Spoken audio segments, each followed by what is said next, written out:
Good morning. Unique शिक्षण संस्थान के ऑनलाइन क्लासेज में जो राजनीति विज्ञान के 11th क्लास के जो बच्चे हैं उनका स्वागत है।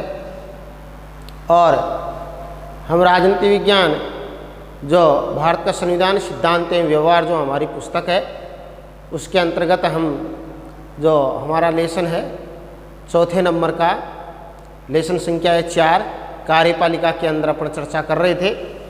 तो हमारा अध्याय है कार्यपालिका।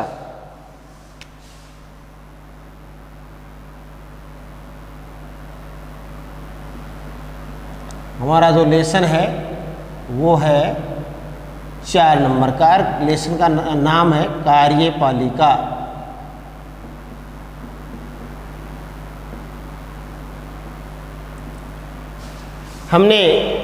कल हमने चर्चा की थी कि जो कार्यपालिका का अर्थ क्या है, कार्यपालिका के कितने प्रकार हैं, इनके बारे में हमने चर्चा की।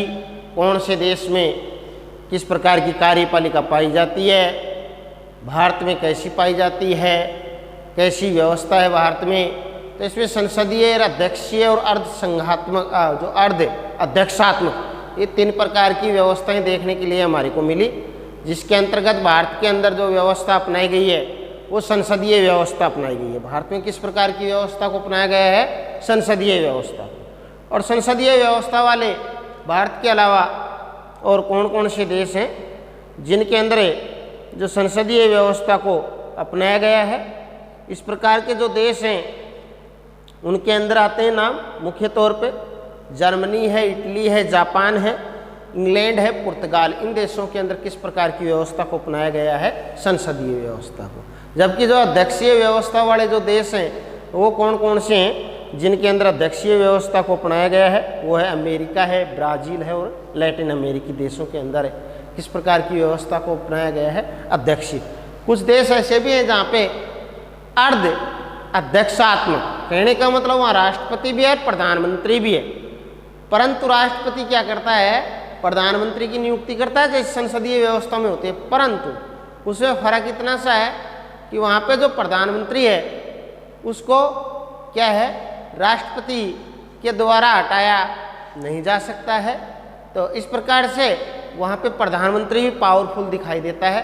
तो वहाँ पे प्रधानमंत्री भी शक्तिशाली है और राष्ट्रपति भी शक्तिशाली दिखाई पड़ता है। परंतु अर्धाध्यक्षीय जहाँ पर, परंतु वहाँ पे फर्क इतना सा है कि वहाँ पर प्रधानमंत्री की अपेक्षा जो राष्ट्रपति है उसको काफ़ी शक्तियाँ या मजबूती प्रदान की गई है। जबकि संसदीय व्यवस्था के अंदर जो व्यवस्था अपनाई जाती है उसके अंदर राष्ट्रपति जो राष्ट्राध्यक्ष होता है, जो राजा होता है, जब भारत के अंदर राष्ट्रपति के नाम से पुकारा जाता है, जर्मनी के अंदर जो भी इस प्रकार से इन व्यवस्थाओं के अंतर्गत क्या होता है? नाम मात्र का होता है। इस प्रकार राष्ट्रपति का जो पद होता है नाम मात्र का होता है, जबकि वास्तविक जो शक्तियाँ होती हैं वो मंत्रिपरिषद और प्रधानमंत्री में मौजूद होती हैं। तो यहाँ पर संसदीय व्यवस्था में प्रधानमंत्री की मजबूती देखी जा सकती है, शक्तिशाली बनाया गया प्रधानमंत्री को राष्ट्रपति की अपेक्षा। तो आज हम चर्चा करेंगे कि भारत के अंदर जो व्यवस्था अपनाई गई है, भारत में संसदीय कार्यपालिका। संसदीय कार्यपालिका किस प्रकार से भारत के अंदर अपनाई गई है, कैसे काम करती है, किस प्रकार से कौन प्रधानमंत्री कैसे काम करता है, राष्ट्रपति कैसे काम करते हैं। तो इसके अंदर बहुत साधारण सी बात है कि देश के अंदर नाम मात्र का जो अध्यक्ष है, हमारे यहाँ पर जो राज्य का प्रथम नागरिक कहलाता है वो है राष्ट्रपति। जबकि उस राज्य की या प्रशासन की जो भी शक्तियाँ हैं उन शक्तियों का वास्तविक जो प्रयोग करता है वो होता है प्रधानमंत्री। राष्ट्रपति के नाम से पूरे देश के अंदर काम होंगे, जो भी कार्य होंगे, परंतु उन कार्यों को पूर्ण रूप देने का काम है, उन कार्यों को करने का कार्य है वो है जो संसदीय व्यवस्था के अंदर पाया जाता है प्रधानमंत्री के अंदर। प्रधानमंत्री और उसकी मंत्रिपरिषद मिलकर के उन कार्यों को करेंगी। तो इस प्रकार से हमारे यहाँ पर संसदीय व्यवस्था को अपनाया गया है। तो भारत में संसदीय कार्यपालिका।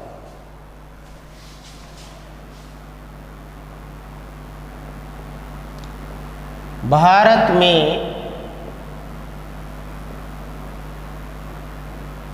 संसदीय कार्यपालिका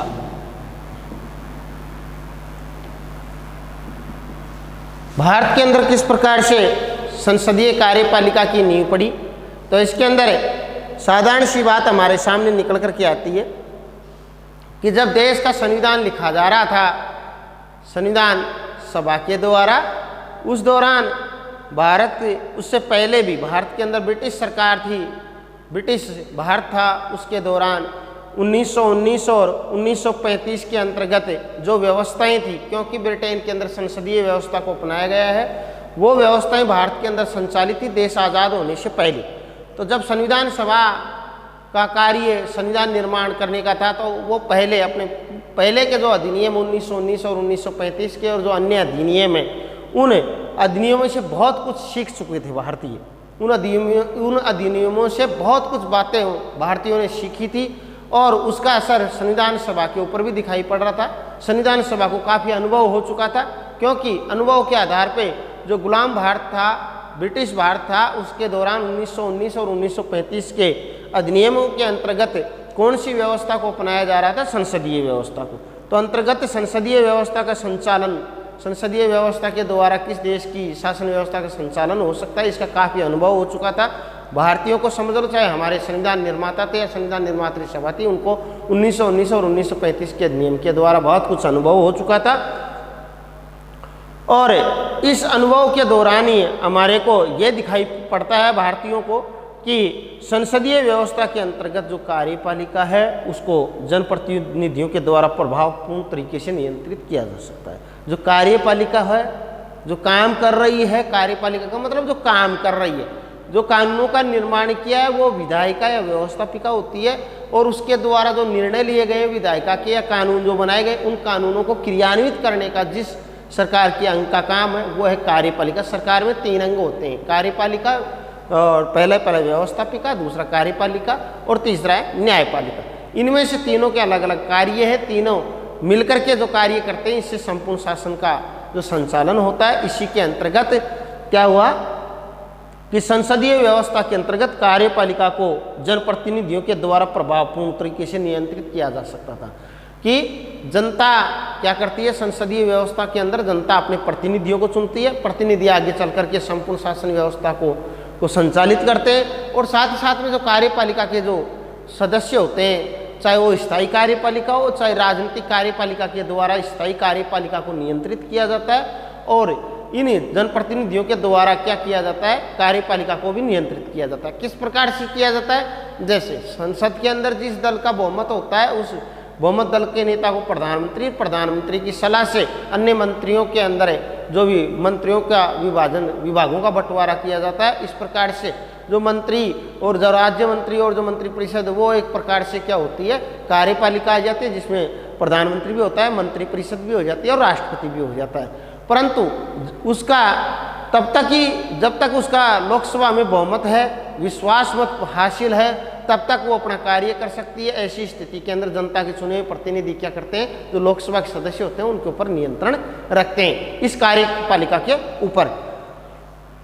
साथ ही साथ में जैसे संसद कार्यपालिका को किस प्रकार से नियंत्रित करती है, जैसे लोकसभा के द्वारा तो क्या है, जब तक उसका बहुमत है, जो सत्ता पक्ष में जो सरकार है, उसका जो दल है और जो नेता है, उसका जब तक बहुमत बना रहता है तब तक वो सरकार में रहता है। अन्यथा उसको सरकार से लोकसभा के अंदर जैसे अविश्वास प्रस्ताव पारित करके उसको सत्ता से विमुख किया जा सकता है, हटा दिया जा सकता है। तो एक तो इस प्रकार से नियंत्रित किया जाता है, किसके, विधायिका के द्वारा या लोकसभा के द्वारा। दूसरा कंडीशन, राज्य जैसे राष्ट्रपति है, राष्ट्रपति को भी संसद जो है वो संसद का परंपरागत रूप से हम क्या नाम ले सकते हैं, विधायिका या व्यवस्थापिका भी कह सकते हैं। तो संसद क्या करती है, जो राष्ट्रपति होता है उसको नियंत्रित किस प्रकार से करती है कि महाभियोग की प्रक्रिया के द्वारा उसको नियंत्रित कर सकती है। तो इस प्रकार से जनप्रतिनिधियों के माध्यम से क्या है, कार्यपालिका को नियंत्रित करने का प्रभाव हमारे को दिखाई पड़ रहा था। किसको, भारतीय संविधान निर्माताओं को। ऐसी स्थिति में उन्होंने संसदीय व्यवस्था को अपनाया था। और इसके बाद में भारतीय संविधान के निर्माता, यहाँ पे जो संविधान का निर्माण करने वाले थे, वो एक इस प्रकार की सरकार को सुनिश्चित करना चाहते थे जो जनता की अपेक्षाओं के प्रति संवेदनशील हो और उत्तरदायी हो। इस प्रकार की, और ये चीज़ें कहाँ दिखाई पड़ती हैं उनको, कौन सी व्यवस्था में दिखाई पड़ी उनको, संसदीय व्यवस्था के अंदर। इस कारण से भी इन्होंने क्या किया है कि जो ये हमारे संसदीय व्यवस्था को अपनाया गया है, इंग्लैंड से प्रभावित होकर के या इंग्लैंड के द्वारा या ब्रिटेन के द्वारा 1919 1935 के अधिनियमों के द्वारा प्रभावित होकर के, साथ ही साथ में ये कि जिससे उत्तरदायी सरकार बन सके। तीसरा जो पहलू हम कड़ी निकाल सकते हैं वो है कि यहाँ पे जो विधायिका के द्वारा कार्यपालिका को नियंत्रित करने की व्यवस्था थी संसदीय व्यवस्था में, इस कारण से भी इस संसदीय व्यवस्था को भारत में अपनाया गया है। जबकि संसदीय कार्यपालिका की जगह दूसरा विकल्प हमारे संविधान निर्माताओं के सामने दूसरा विकल्प कौन सा था? अध्यक्षात्मक सरकार।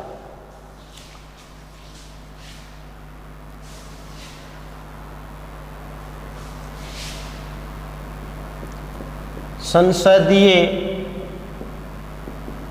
कार्यपालिका और दूसरा था अध्यक्षीय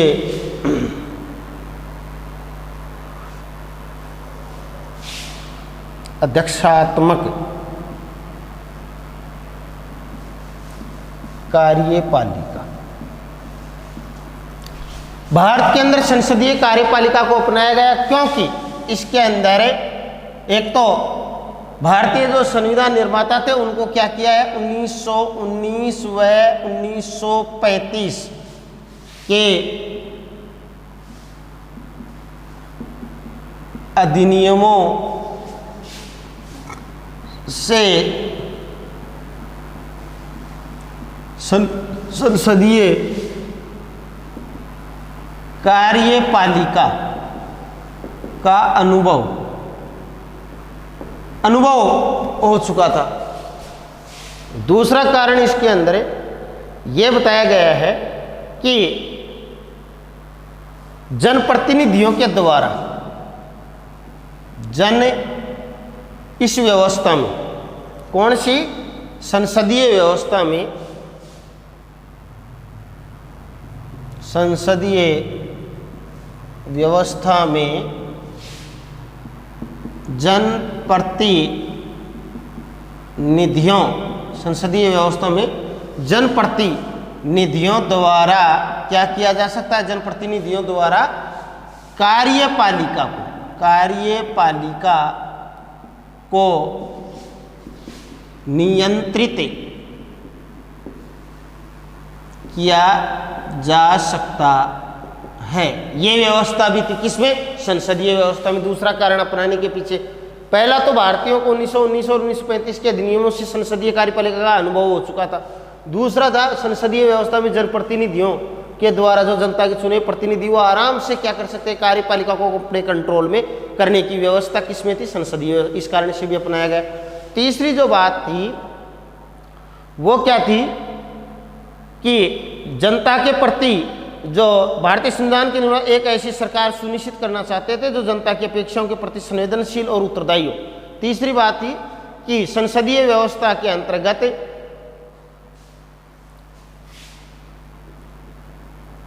संसदीय व्यवस्था के अंतर्गत भारतीय संविधान निर्माताओं को, भारतीय संविधान निर्माताओं को क्या है भाई? भारतीय संविधान निर्माताओं को भारतीय संविधान के निर्माताओं को उत्तरदायी सरकार जो जनता के प्रति उत्तरदायी दिखाई पड़ती थी। कि कहने को नहीं, यहाँ पर उत्तरदायी सरकार की स्थापना भी कौन सी व्यवस्था के अंदर दिखाई पड़ रही थी? संसदीय सरकार के अंतर्गत। इस कारण से भी जो जनता के प्रति उत्तरदायी हो सके ऐसी सरकार किसके अंदर दिखाई पड़ रही थी? भारतीय संविधान को या भारतीयों को या भारतीय संविधान निर्माताओं को कौन सी व्यवस्था में दिखाई पड़ रही थी? संसदीय व्यवस्था के अंदर। इस कारण से भी हमने संसदीय कार्यपालिका को अपनाया है। लेकिन देखो, हम अध्यक्षात्मक कार्यपालिका को अपना सकते थे, परंतु अध्यक्षात्मक कार्यपालिका दूसरा विकल्प था, परंतु फिर भी हमने अध्यक्षात्मक कार्यपालिका को नहीं अपनाया। इसके पीछे कारण क्या है कि अध्यक्षात्मक कार्यपालिका मुख्य तौर पे जो राष्ट्रपति, जो कार्यकारी जो राष्ट्रपति होता है उसके ऊपर बल देती है और उसके अंदर जो सभी शक्तियों का स्रोत मानती है। और राष्ट्रपति को इस सारी देश की शक्तियों का स्रोत किसको माना जाता है? अध्यक्षात्मक कार्यपालिका के अंदर राष्ट्रपति को। किसको माना जाता है? राष्ट्रपति को। तो अध्यक्षात्मक कार्यपालिका कार्यकारी रूप में राष्ट्रपति पे बल देती है और उसे सभी शक्तियों का स्रोत मानती है। किसको मानती है? सभी शक्तियों का स्रोत राष्ट्रपति को माना जाता है। अध्यक्षात्मक कार्यपालिका में व्यक्ति पूजा का खतरा बना रहता है। दूसरी बात आई कि राष्ट्रपति की क्या है, राष्ट्रपति इस जो अध्यक्षात्मक कार्यपालिका है इसके अंदर व्यक्ति पूजा का, क्योंकि राष्ट्रपति जैसे अमेरिका के अंदर कैसी व्यवस्था पाई जाती है? अध्यक्षात्मक। इसमें क्या होता है, जनता डायरेक्ट किसको, जनता अपने मत के द्वारा किसका निर्वाचन करती है? राष्ट्रपति का। ऐसी स्थिति के अंदर क्या होता है कि राष्ट्रपति अपनी इच्छा से, जो मंत्री होते हैं उनको वहाँ सचिव बोला जाता है, उनकी नियुक्ति करता है। उनका दल से कोई लेना देना नहीं होता है, वो चाहे किसी भी दल का है किसी भी दल का नहीं है। राष्ट्रपति अपनी इच्छा से किसी भी व्यक्ति को क्या है, जो मंत्रियों के तौर पे, सचिवों के तौर पे नियुक्त करता है। ऐसी स्थिति के अंदर क्या होता है कि जो राष्ट्रपति होता है अपने चहेतों को, अपने जो सगे संबंधियों के जिनसे लगाव, उनको क्या कर देता है, वो सचिव के तौर पे या मंत्री के तौर पे नियुक्त कर देता है। ऐसी स्थिति के अंदर व्यक्ति विशेष को विशेष स्थान दिया जाता है। इसलिए कहा जाता है कि ये व्यक्ति विशेष, व्यक्ति पूजा होती है किसमें? अध्यक्षात्मक, इसमें सरकार के अंदर या अध्यक्षात्मक कार्यपालिका के अंदर। जबकि संसदीय कार्यपालिका में क्या पाया जाता है कि जो जिसको जनता निर्वाचित करके अपने मत के द्वारा जिस जनप्रतिनिधि को निर्वाचित करके भेजती है वो आगे लोकसभा में पहुंचता है। यदि उस दल की सरकार बनती है तो उस स्थिति के अंदर उस दल का जो नेता होता है, जो प्रधानमंत्री होता है, वो उसको मंत्रिपरिषद के अंदर ले सकता है। तो यहाँ पे व्यक्ति या जो व्यक्ति विशेष की पूजा का कोई महत्व नहीं है। यहाँ पर किसका महत्व है कि प्रधानमंत्री उस व्यक्ति को मंत्री बनाते समय इस बात का ध्यान रखता है कि ये इस पद लायक है या नहीं, उसकी व्यक्तित्व को, उसकी प्रतिष्ठा को और उसके अनुभव को ध्यान में रखते हुए उसको उस मंत्री पद के ऊपर विराजित किया जाता है, मंत्री पद प्रदान किया जाता है। ये सारी बातें संसदीय व्यवस्था के अंदर दिखाई पड़ती हैं, जबकि अध्यक्षात्मक व्यवस्था के अंदर ये व्यवस्थाएं नहीं दिखाई पड़ती। इस कारण से भी भारत के अंदर संसदीय व्यवस्था को अपनाया गया है। तो क्या होता है, अध्यक्षात्मक कार्यपालिका में, अध्यक्षात्मक कार्यपालिका राष्ट्रपति पर, अध्यक्षात्मक कार्यपालिका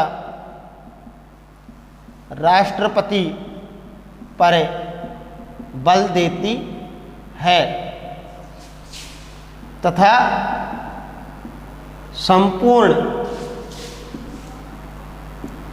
शक्तियों का स्रोत, जो संपूर्ण शक्तियां हैं उनका स्रोत किसको माना जाता है? इसमें संपूर्ण जो शक्तियां हैं उनका स्रोत वो किसको माना जाता है? राष्ट्रपति को। संपूर्ण शक्तियों का स्रोत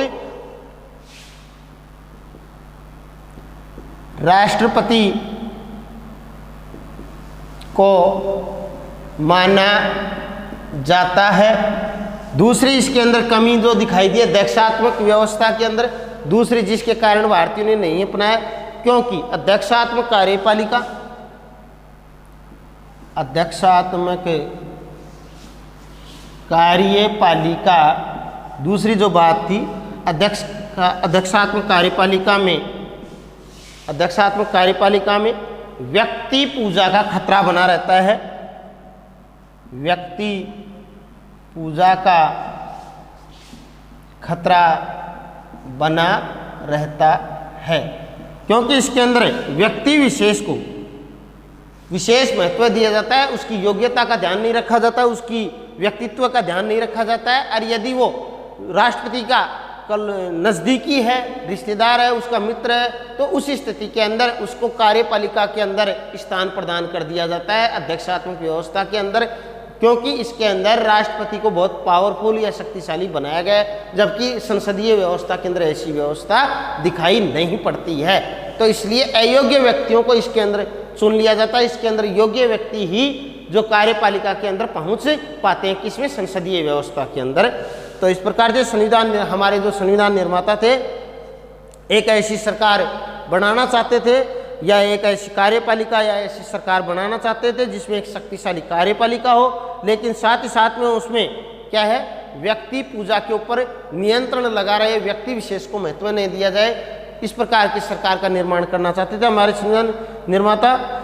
संसदीय व्यवस्था में ऐसी अनेक प्रक्रियाएं, जो संसदीय व्यवस्था हमारे संविधान के अंदर अपनाई गई है, उसके अंदर ये सारी व्यवस्थाएं हमारे को दिखाई पड़ती हैं। कौन सी? कि जो कार्यपालिका, विधायिका या जनता के प्रतिनिधियों के प्रति उत्तरदायी होगी। पहली इसके अंदर है जो कार्यपालिका है सदैव जो विधायिका के प्रति उत्तरदायी रहेगी और विधायिका का नियंत्रण रहेगा किसके ऊपर? कार्यपालिका के ऊपर। अकेली कार्यपालिका के ऊपर विधायिका का नियंत्रण ही नहीं है, यहाँ पर कार्यपालिका भी क्या करती है? विधायिका के ऊपर नियंत्रण करती है और विधायिका कार्यपालिका के ऊपर नियंत्रण करती है। कौन सी व्यवस्था के अंदर? संसदीय व्यवस्था के अंदर। इससे क्या होगा? कार्यपालिका भी मनमर्जी नहीं कर पाएगी, क्योंकि उसके ऊपर नियंत्रण किसका है? विधायिका। और विधायिका भी मनमर्जी नहीं कर पाएगी, अपनी इच्छा के निरंकुश नहीं बन पाएगी। तो ऐसे, क्योंकि उसके ऊपर विधायिका के ऊपर किसका नियंत्रण है? कार्यपालिका। और कार्यपालिका के ऊपर किसका नियंत्रण है? विधायिका का। ऐसी स्थिति के अंदर जो सबसे अच्छी जो व्यवस्था दिखाई दी संसदीय, तो इस कारण से हमारे संविधान निर्माताओं ने जो संसदीय कार्यपालिका को अपनाया है। संविधान में राष्ट्रीय और प्रांतीय दोनों स्तरों पर संसदीय कार्यपालिका की व्यवस्था को स्वीकार किया गया हमारे देश के अंदर। तो देखिए हमारे संविधान के अंदर, भारतीय संविधान में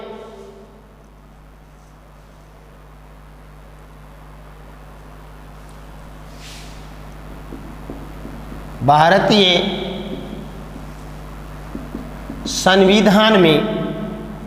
के संविधान में राष्ट्रीय और प्रांतीय, कहने का मतलब देश के स्तर पे, इसको हम ऐसे भी कह सकते हैं, प्रांतीय का मतलब राज्यों के स्तर पे, हमारे जो राज्य हैं राज्यों के अंदर भी, और राष्ट्रीय स्तर पूरे देश के स्तर पे भारतीय संविधान के अंदर किसको अपनाया गया है? कि दोनों स्तरों पर, राष्ट्रीय और प्रांतीय दोनों स्तरों पर, चाहे दोनों स्तर हो गए, एक देश हो गया, एक राज्य हो गए, या राष्ट्र हो गया या प्रांत हो गया, दोनों स्तरों पर दोनों स्तरों पर संसदीय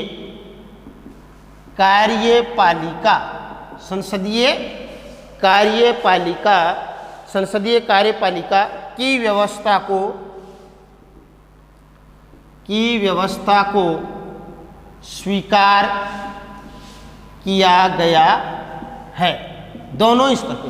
तो इस प्रकार से हमारे सामने ये किसी प्रकार का शक पैदा नहीं होना चाहिए कि हमारे यहाँ पे किस प्रकार की कार्यपालिका को अपनाया गया है। भारत के अंदर, चाहे पूरे संपूर्ण देश की बात आ जाए, चाहे भारत के विभिन्न राज्यों के अंदर, कौन सी कार्यपालिका की व्यवस्था को अपनाया गया है? संसदीय कार्यपालिका की व्यवस्था को अपनाया गया है।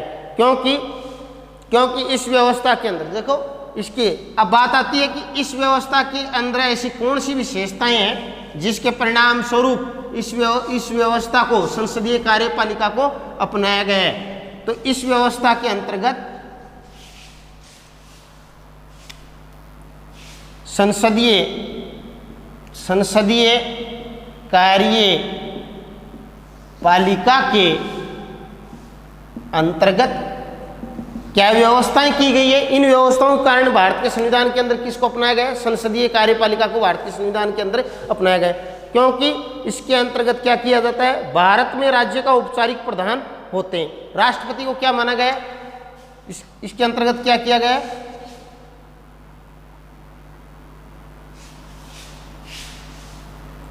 इसके अंतर्गत क्या किया गया है? राष्ट्रपति को राज्य का औपचारिक का मतलब होता है नाम मात्र, औपचारिक या नाम मात्र प्रधान माना जाता है। किस प्रकार का जो राष्ट्रपति होता है नाम मात्र का होता है, जबकि वास्तविक कार्यपालिका अध्यक्ष कौन होता है? वास्तविक कार्यपालिका शक्तियां किसमें मौजूद होती है? मंत्रिपरिषद और प्रधानमंत्री में। जबकि जो नाम मात्र की शक्तियां, कार्यपालिका की जो नाम मात्र की शक्तियां किस में पाई जाती हैं? राष्ट्रपति। इसका अर्थ ये होता है कि पूरे देश के अंदर जितने भी कार्य होंगे सारे के सारे राष्ट्रपति के नाम से होगा, परंतु उन कार्यों को करेगा कौन? मंत्री परिषद, और उसका जो प्रधानमंत्री है वो उन सारे कार्यों को करेंगे। इसके लिए राष्ट्रपति क्या कर, जो मंत्री परिषद और प्रधानमंत्री क्या करेंगे? समय समय पर सलाह देते रहेंगे, उन कार्यों को संपादित करते रहेंगे। तो इस प्रकार से वास्तव में काम कौन करता है? प्रधानमंत्री और मंत्री परिषद। तो यहाँ पे प्रधानमंत्री और मंत्री परिषद पावरफुल है, जबकि राष्ट्रपति को नाम मात्र का ही या वैधानिक जो संविधान के अंदर है इसको क्या बनाया गया है? कार्यपालिका का अध्यक्ष माना गया है या बनाया गया है। तथा प्रधानमंत्री और इसके अंदर, इस व्यवस्था के अंदर राष्ट्रपति भारत में राज्य का औपचारिक प्रधान होता है। कौन सी व्यवस्था के अंदर? संसदीय कार्यपालिका के अंदर। और प्रधानमंत्री और मंत्री परिषद राष्ट्रीय स्तर पर सरकार को चलाते हैं। जो प्रधानमंत्री और मंत्री परिषद, प्रधानमंत्री और उसकी जो मंत्री परिषद होती है वो राष्ट्रीय स्तर पर सरकार को चलाते हैं। ऐसा भी लिख सकते हैं, जबकि वास्तविक कार्यपालिका प्रधानमंत्री व उसकी मंत्री परिषद में पाई जाती है। ऐसे भी कह सकते हैं, पाई जाती है। वास्तविक का मतलब जो भी संपूर्ण देश के अंदर कार्य होंगे वो सब कौन करेगा? प्रधानमंत्री और उसकी मंत्री परिषद करेंगे। यही स्थिति राज्यों के अंदर भी है। राज्यपाल को नाम मात्र का, क्योंकि यहाँ पे राज्यों के अंदर भी संसदीय, राज्यपाल को नाम मात्र का क्या बनाया गया है? कार्यपालिका अध्यक्ष माना गया है। संपूर्ण कार्यपालिका की शक्तियां राज्यपाल में निहित की गई है, परंतु उन कार्यपालिका की उन शक्तियों का प्रयोग कौन करता है? मुख्यमंत्री और मंत्री परिषद। इस प्रकार से हमारे यहाँ पे संसदीय जो कार्यपालिका की व्यवस्था को अपनाया गया है।